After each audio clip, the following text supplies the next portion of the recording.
Before we get into a lot of the details, let me give you a brief background about myself and why I'm so excited to help families address the challenge of paying for their child's education. My name is Sonia Beakley, and I'm a certified college advisor. I've been in the financial services industry for 6 years after spending 17 years in the mortgage industry. In that time, I have seen firsthand the biggest challenge most families face financially is paying for their child's education without sacrificing their retirement. I hope the information I share with you will help you see there are many ways to reduce your out-of-pocket costs for your child's education. At this time, I'd like to ask for your full attention and please for you to turn off your cell phone and your Facebook. I know your time is valuable, as is mine. Your time spent watching this may end up being some of the most valuable time you've ever spent. Starting early is one of the biggest keys to success when it comes to preparing and paying for college. If you're a freshman or a sophomore, you're just in time. If you're a junior or a senior, you're already behind. Either way, it's imperative you don't allow any more time to pass you by. I'm going to go over some of the strategies and procedures that we've been using for over 20 years to help families and students like yourselves prepare and pay for college. We'll cover who gets the most money for college and why, how to turn the process in your favor, and cover some information that is not readily available to the public. During the next 30 minutes, I am going to give you a bunch of free information that you can use to help yourself and your family greatly reduce the amount of out-of-pocket money you will pay for your child's college education. I'm also going to show you how partnering with experts like College Funding Solutions can save you even more. I'm not talking about a one-time little $500 or $1,000 scholarship. I am talking about potentially tens of thousands of dollars in grant money that doesn't have to be repaid. We want to make sure you understand this is not a promise or a guarantee. You have to give us something to work with. For example, if your student gets bad grades, we can't do much to help them. For those who qualify, this can be life-changing, so get your pens and notepads ready. I've got tons of information for you. According to the Department of Education, over half of the students who start college drop out. The three biggest reasons students are forced to drop out of college are changing majors, changing schools, and lack of funds. If they stay in school, it usually costs around 20 grand to change schools and or change majors. If they drop out, that's a lot of wasted money. Nobody wants to watch money go down the drain, yet over 50% of people do it. So how do we avoid this? This webinar is going to give you a lot of free info and things you can implement for yourself. However, this piece of info I'm about to show you may be critical to your student finishing college and doing so without spending any extra money. It is an integral part of our program. The software package that we use to provide these resources is recognized as the leading career planning and college selection software in the country. The software asks hundreds of comprehensive questions, giving us the details that allows the software to create a profile of the student showing the following: what your interests are, what your abilities are, and what your values are. This process helps the student and parent think of ideas for potential fields of study that they may not have thought of before. Once you identify those interests, abilities, and values, you'll have a better chance of finding majors and career paths that will be a better fit. We don't have a crystal ball, but if nothing else, you can eliminate a lot of career paths that would not be a good fit. Remember, you can change your mind about your major while you're in high school and it's free, but once you start college, it isn't free anymore. Once you have a field of study in mind, then the college search and selection process begins. With over 3,200 accredited colleges in the country, we would help you sift through and find the right fit. There are a lot of factors that go into picking the right schools. Obviously, your field of study is one. Do you want a big school or a small school? Would you prefer to be closer to home or further away? And how about the student-to-professor ratio? What if you had a freshman-level psychology class with over 300 students in it and you couldn't even see the professor? Would you be okay with that? These are things you really need to think about. Careful thought and planning ahead can help avoid changing schools and changing majors. So the first thing College Funding Solutions offers is their awesome software program, which helps people focus and saves them time and money. Okay, note takers, get ready. We're going to talk about the three things that college is. First of all, it's essential, it's also expensive, and it is a business. The first thing is that a college education in today's economy is essential. You basically have to have one to compete in the workplace. Now, I know there's a lot of jobs out there that do not require a college degree, but typically they do not pay as well as the ones that do. If you ever want to be promoted or you want to move up the ladder, then you must have that degree. I have people tell me all the time they have more on-the-job training and more experience than other people, but they've been passed over for a promotion because they don't have a college degree. The Census Bureau statistics show that a college graduate will earn twice as much over their lifetime as a student with only a high school diploma. In addition, a student graduating from a Tier 1 college will earn almost 8 times as much on average as a student with only a high school diploma. The next thing you need to understand is that college is expensive. You obviously all realize that, or you wouldn't be watching this right now. Here are some of the colleges and universities in my area. I've listed some of both of their in-state and out-of-state tuitions. Some of them were a little hard to find. As you can see, the tuition has definitely skyrocketed over the last few years. Look at some of those Ivy League schools. Harvard is almost $83,000 per year. One of the things I'm going to show you today is that you shouldn't let the price tag scare you. Many of the students who have worked with College Funding Solutions have been able to attend these schools for the same price they would normally pay to go to a state school. So just keep watching and I will show you how we do it. The third thing you need to understand is that college is a business, a huge business. Now we're going to talk a lot about endowments. Here is the online definition. An endowment is money donated to a college or university. Right now there are just over 60 colleges with endowment funds over $1 billion. That's a billion with a B. There are over 300 schools who have endowment funds over $100 million. I'm not here to make the colleges sound like the bad guys. The colleges aren't the bad guys, but they aren't your friend either. They're in business. Their goal is to attract the students that would be the best fit for their community and get mom and dad to pay as much of the bill as possible and still get the student to attend. You need to understand that when colleges award funding to a student, they don't look at it as a handout. They look at it as an investment. Those who get the funding awarded to them are those who make themselves the most attractive in the form of good grades, test scores, and extracurricular activities. But those who get the most funding are those who know how to ask for it. So now let's talk about some of the strategies and some of the steps involved to try and get more money from the college or university that you want to attend. Some of you may have the talent and desire to go to a Tier 1 school like Duke, Stanford, or Yale University. These schools are going to run anywhere between $50,000 and $85,000 per year. Don't let the big price tag scare you. If you know how to navigate the process, or if you have someone helping you who knows the system, then many times you can go to one of these types of schools if you can get in for about the same out-of-pocket money that you can go to a local state school.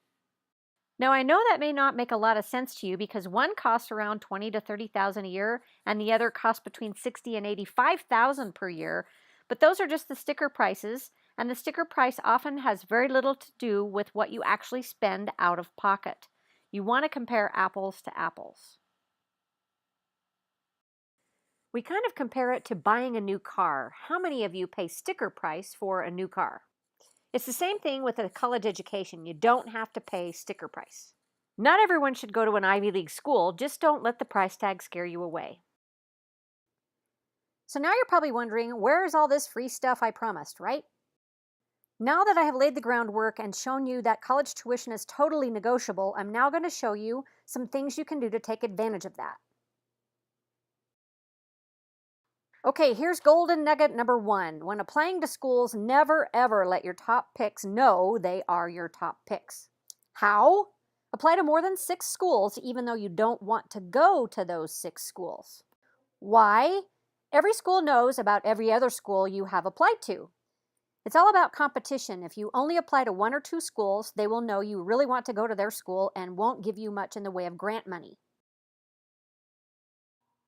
Some schools approve 6 times more freshmen than they know will actually attend. If the financial aid office at a school knows you're only applying to their school, what motivation do they have to give you any funding? They know you're coming one way or the other, and that will affect your offer of funding. One of the things College Funding Solutions does is to look at the conversion rate. That is the number of students who were offered admission that actually attend. We look at this because it will give us an idea of how tough the school will be to negotiate with when it comes time to appeal your offer. College Funding Solutions does all of the research on every school, and they know exactly how many freshmen each school selected the prior year. This information is not readily available to the public. College Funding Solutions pays handsomely to acquire it. With the free tips I give you here, you can definitely do this on your own, but if you enlist the help of College Funding Solutions, your savings could be exponentially higher because of this one little bit of knowledge they pay to acquire. The earlier you start, the earlier you can determine your field of study and the schools that would be the best fit. Through our services, you'll receive access to the nation's premier college and selection software to help you navigate the colleges that are out there and match up with the ones that offer the best funding packages. As you can see, effective career planning and college search and selection strategies are keys to success when it comes to getting the best education at the best price. The students who start early on their career planning and college selection will almost always make better decisions than students who try to cram it into their senior year. Students who start the process earlier have the best advantage. With our system, you'll have access to one of the nation's premier PSAT, SAT, and ACT test prep courses. It's called Naviance. It retails for $1,200 and is included in our program. Naviance offers the student much more than high school test prep programs. It allows the student to take the test over and over, each time recreating a new test, focusing on the weaknesses, making them strengths. The students who work with us end up increasing their test scores by an average of 200 points. This results in an average increase of $5,000 per year in grant money.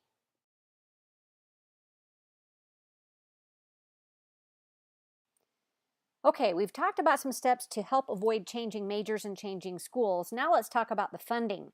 You'll see as we go through this that they're really all related. Now you need to understand the 3 different sources of funding. They are government, college and university, and private sector. From these 3 sources, there are 2 types of funding: gift aid and self-help aid. Gift aid is any money that doesn't have to be worked for or repaid. It can be called a scholarship, an endowment, grant, tuition waiver, tuition reduction, etc. The bottom line is that it is a discount off the sticker price of the school. A student can receive gift aid that is need-based, that it is given because of a demonstrated financial need, or it can be merit-based, which means it is given due to achievements, talents, and merit of the student. Self-help aid is money that is either worked for, like a work-study program, or has to be repaid, like a student or parent loan. Let's talk about some of the strategies and pitfalls to be aware of to help maximize the amount of gift aid you receive from each source. I want to dispel one myth you might be thinking right now. You don't have to be low income to receive grant money. Now, students and parents, before you are eligible for any need-based funding from the government or from colleges, you have to fill out a form called the FAFSA. The FAFSA stands for Free Application for Federal Student Aid, and everyone must fill it out. Here's golden nugget number 2. Filing the FAFSA used to start on January 1st of the student's senior year. Now it begins on October 1st of the student's senior year. The earlier you file, the more chance you have of getting grant money. You can take advantage of this because it's little known information, and it will allow you to get ahead in line of some other people that may not know this rule has changed. The Department of Education estimates 75% of submitted FAFSAs contain errors. Those errors can sometimes cost families thousands of dollars and miss financial aid eligibility. So knowing how to complete these forms and complete them correctly is very important. Here's a little insight into where the FAFSA goes after you file it. It is easy to see how one tiny little mistake could stop this form in its tracks and also stop any financial aid you might have gotten. This form is from the U.S. Department of Education Financial Assistance Programs. This is actually the simplified view. I would hate to see the complicated view. When something is difficult, what do we humans do? We wait until the last possible minute to do it, right?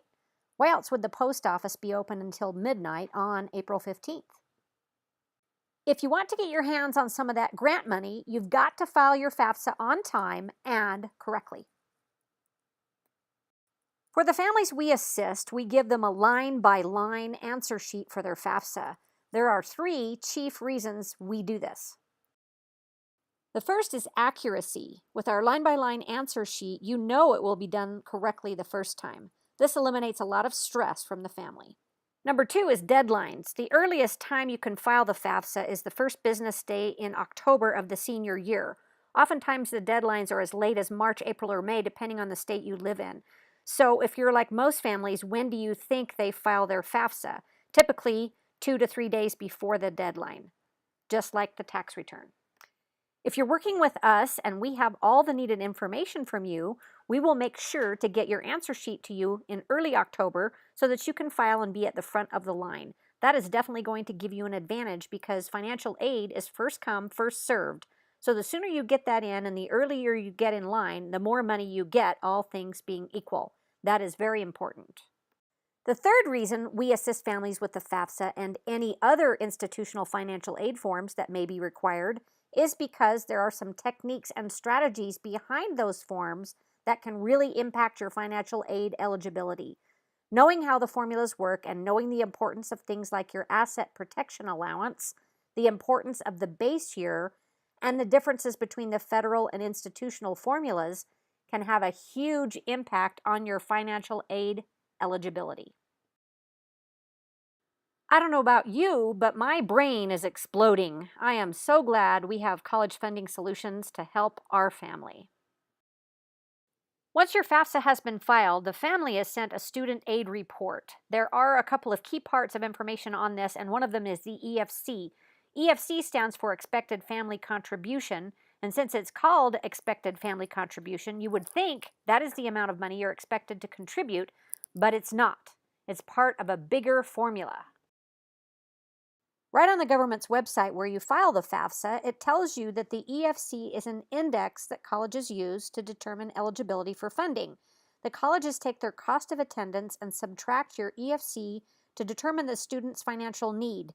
Then each college meets a different percentage of the need and awards a different percentage of that gift aid depending on their endowment fund. Can you say sneaky car math? So the lower your EFC is, the higher your need is, and therefore the higher your eligibility for funding. This is one of the reasons we often see students attend a private college with a higher sticker price for the same or less money than a state school. Since the cost of attendance is higher and the EFC remains the same, the need is higher. In addition, the private schools often meet a higher percentage of need and award a higher percentage of gift than the public schools.